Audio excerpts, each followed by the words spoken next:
इस ट्यूटोरियल में हम माइक्रोसॉफ्ट एक्सेल में सॉर्टिंग देखेंगे कि माइक्रोसॉफ्ट एक्सेल में सॉर्टिंग मतलब तरतीब किस तरह से दी जाती है। अगर आप अपनी इस टेबल को तरतीब देना चाहते हैं रिकॉर्ड्स को, तो आप किस तरह से ये तरतीब देंगे।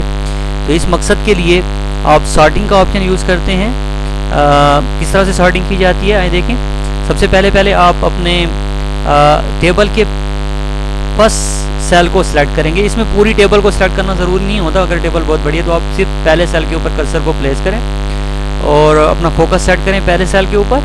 होम में क्लिक करें और यहाँ से आपने सॉर्टिंग एंड फिल्टर को क्लिक करना है और यहाँ से आपने सॉर्टिंग करनी है। अब सॉर्टिंग के डिफरेंट तरीके होते हैं। मिसाल के तौर पे आप सिंपल सॉर्टिंग कर सकते हो, जिस तरह से simple sorting A to Z है। तो इसमें जो आपका पहला कॉलम होगा, यानी कि हमारा पे यहाँ पे पहला कॉलम नाम का है, तो आपकी इस टेबल को नाम के लिहाज से सॉर्ट कर दिया जाएगा। अकॉर्डिंग टू नेम इसको सॉर्ट कर दिया जाएगा।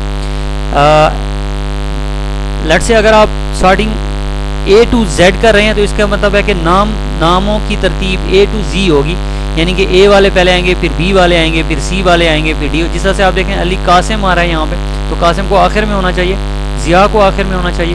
तो इस तरह से अगर आप A to Z कर रहे हैं तो आप यहाँ पे A to Z sorting A to Z पहले सेल के ऊपर कर्सर को प्लेस किया और आपने A to Z सॉर्टिंग की।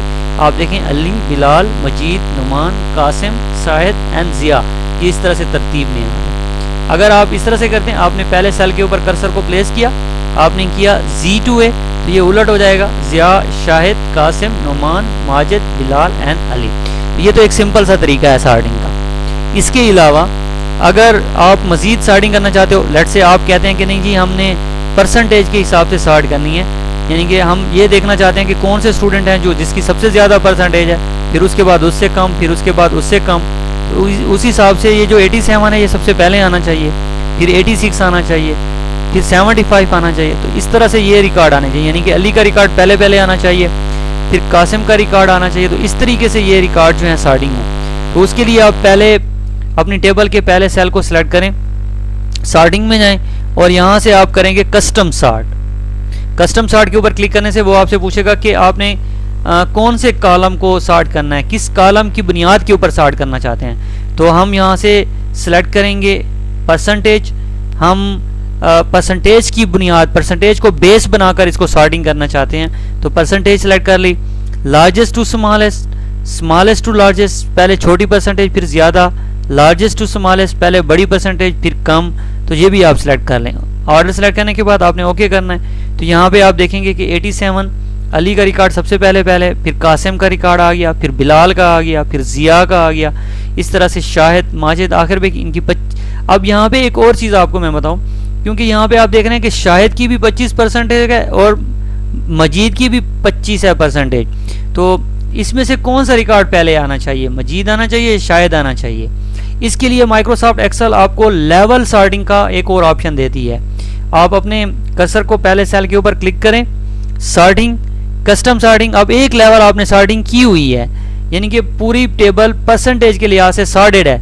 लेकिन यहाँ पे एक मसला ये आ गया है कि शाहिद और मजीद दोनों के मार्क्स बराबर हैं और हम इसमें से किसको पहले ले आए। तो उसके लिए आप एक और लेवल ऐड करते हैं और इसमें आप किसी और कॉलम को सिलेक्ट, जैसे मिसाल के तौर पर अगर हम मैथ डिपार्टमेंट में एडमिशन्स कर रहे हैं तो इसमें हमने मैथ के नंबर अलग से लिखे हुए हैं कि किस स्टूडेंट के मैथ में कितने नंबर हैं। ये इसीलिए लिखे हमने ताकि अगर किसी स्टूडेंट्स की परसेंटेज बराबर हो जाए तो फिर हम फैसला करने के लिए उसके मैथ के नंबर को देखेंगे, जिसके मैथ के ज़्यादा होंगे हम उसको एडमिशन देंगे। तो यहाँ से हम सेलेक्ट करते हैं मैथ का कॉलम, यहाँ से हम फिर लार्जेस्ट सेलेक्ट करेंगे कि उनको सॉर्टिंग ऐसे करो।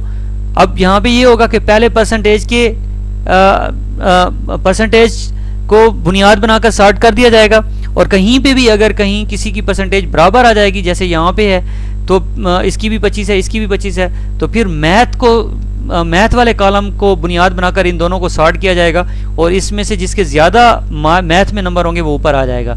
जैसे इसको मैं ओके करूँगा, यहाँ पे आप देख रहे हैं कि शाहिद की 56 है और मजीद के 58 है, लेकिन जैसे मैं इसको ओके करूँगा आप देखें मजीद का रिकॉर्ड ऊपर चला गया, इसके 58 हैं और शाहिद के 56 हैं।